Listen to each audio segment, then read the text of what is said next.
So it's the final game of the group stage of the World Cup. It is very dark for whatever reason. South Africa have won the toss and they will bat first. I don't know why I put the sunnies on either.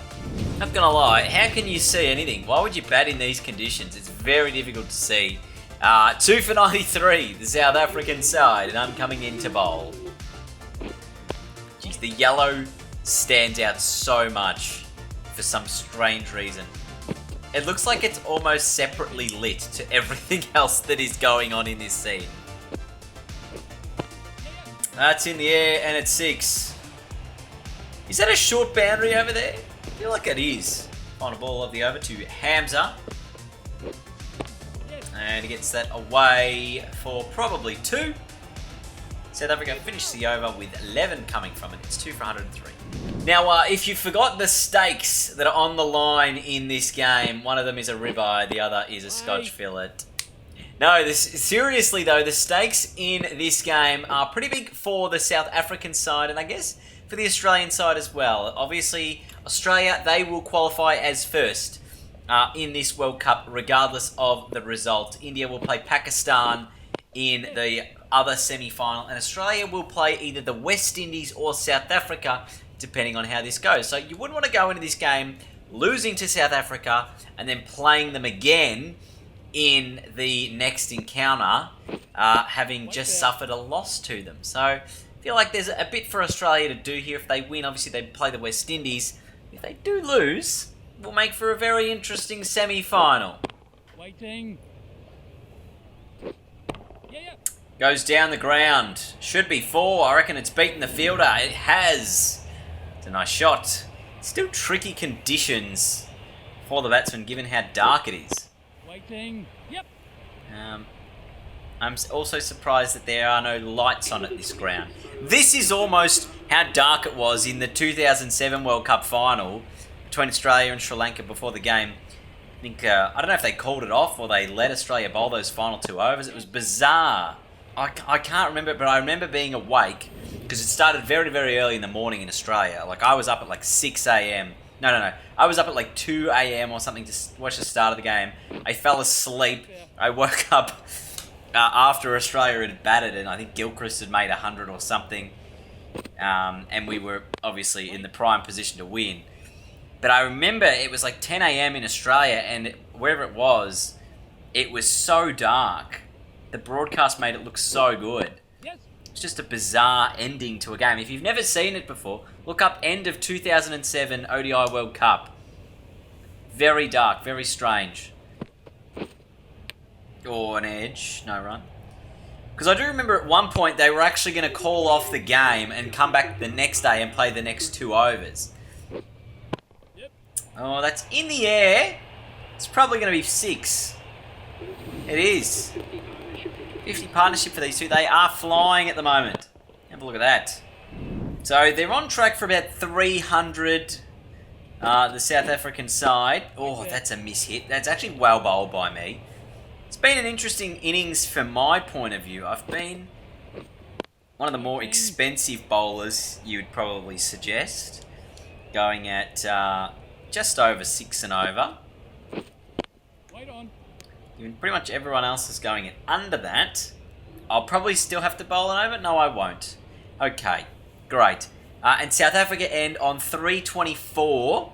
So Milan ends on 153 not out.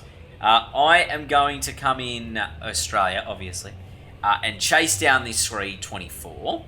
But the challenge will be for South Africa. What do they have to restrict Australia to in order to get their net run rate back down, I guess, or back up to be able to qualify for this next phase of the World Cup to make it into the semi-finals? What do they need to be able to do that? Now, it seemed like a fairly good batting pitch despite the conditions seeming horrific. So we'll see what the 2 JPs up in the top of the order can do, Jimmy Pearce and Josh Philippe, for Australia, and we'll check back in a little bit later on to see how that's going. So Australia 2 for 42. At this point, I've dropped down the order to 6 just for this game. Obviously, in the semi-final, we will stay either at 5 or go up to 4. But needing 325 here. They have lost a couple of wickets. Jimmy Pearson still in. Labuschagne, the guy who is also in at the moment.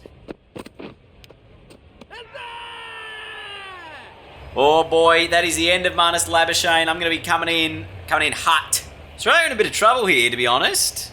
This is not a good wicket to get. Actually, I'm not in now. I'm in at the next... I'm in next, not at this point. So we are 3 for 49.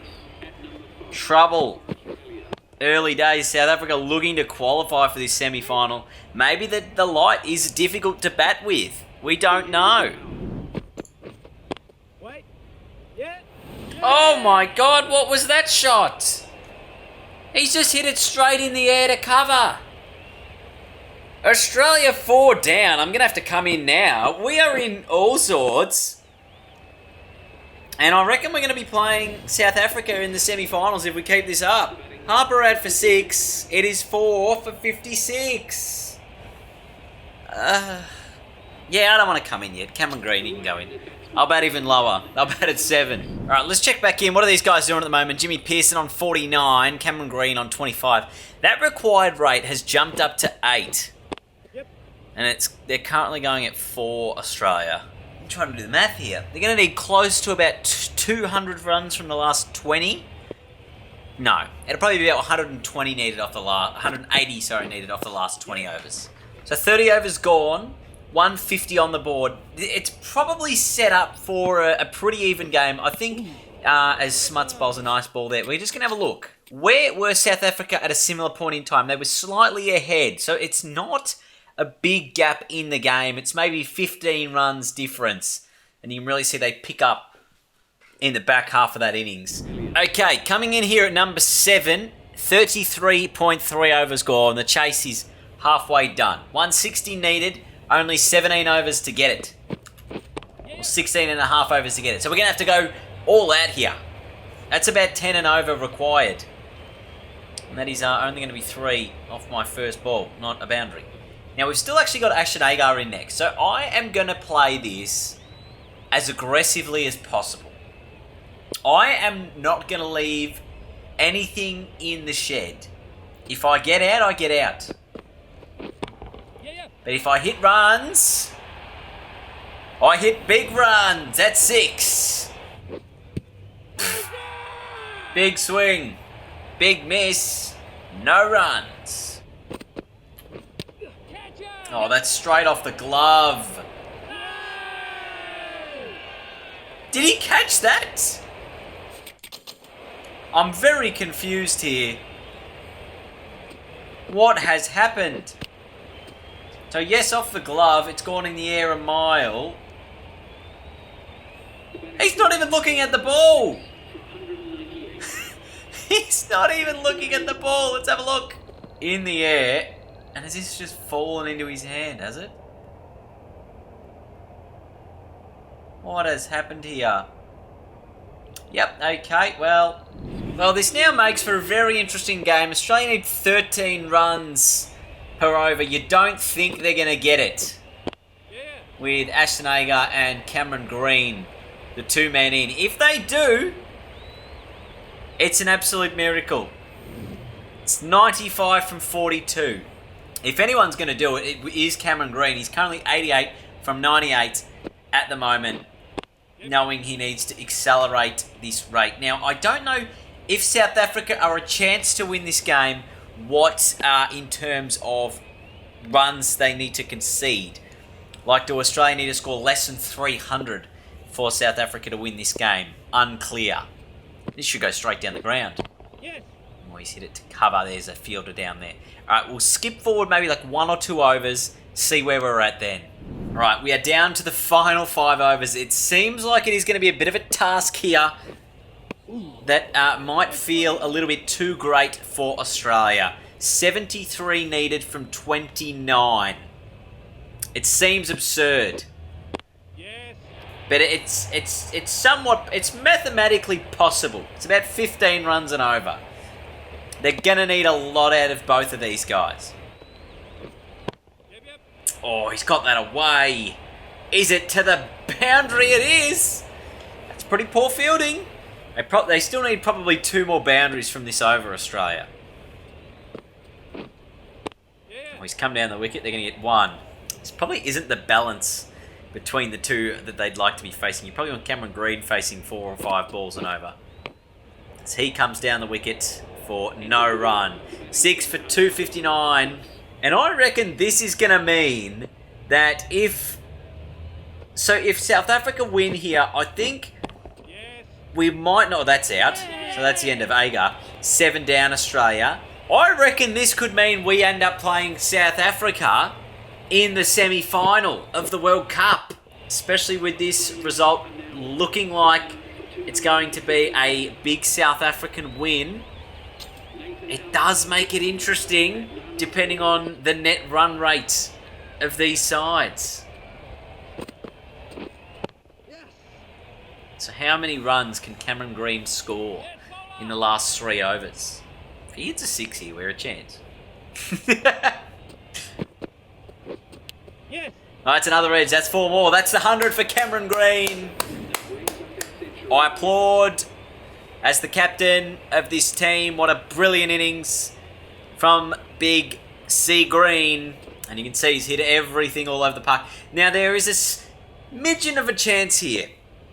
If Australia get 10 to 12 runs and over here for the next 3 overs, I mean, they can't win, but that it could still knock South Africa out of this World Cup. Now, I really don't know the math. If I do know it by the time I finish this video, I'm going to put it up on the screen now. Oh, that could be out. It's no run instead. But I reckon if Australia get within about 20 runs... Oh, that's 6. That's a big hit. That is a huge hit. I reckon in my head, if Australia get within about 20 runs, then South Africa will not qualify for the semi-final. So forget needing 50 from 15. So I'd like to apologise because I have had the recording paused for the last 5 minutes, commentating what has been a very exciting finish. Sorry to jump in here, Dean from the future, but I have no idea how many runs is actually needed for anyone to do anything in this game. Whether it's 10 runs for Australia to knock South Africa out, whether it's 1 run to knock South Africa out, or whether it's 15 to 25 runs to knock South Africa out. I have no idea. So, apologies for whatever I'm rambling about in the top left there. You're not going to be able to hear that because it's completely and utterly wrong. But find out who actually qualifies right now. Last ball of the innings. The final ball of the group stage goes for a single. South Africa beat Australia. South Africa a 33-run win. We believe it's enough for them to have qualified.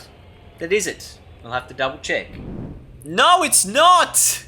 But as you can see here, the West Indies net run rate 0.13. South Africa was 0.07 in the end. So they only picked up 0.08 in that last game, where I thought they were going to pick up about 0.1 something, which they didn't. So what that does mean, obviously Australia pick up their second loss of this ODI World Cup. They will play the West Indies in the first semi-final, and Pakistan will play India in the second semi-final. The winner's obviously going through to the World Cup finals. Now, the last time we played the West Indies, we won by 3 wickets. It was a challenging game. I made 92 from 52 and took 3 for 58. So I was very good.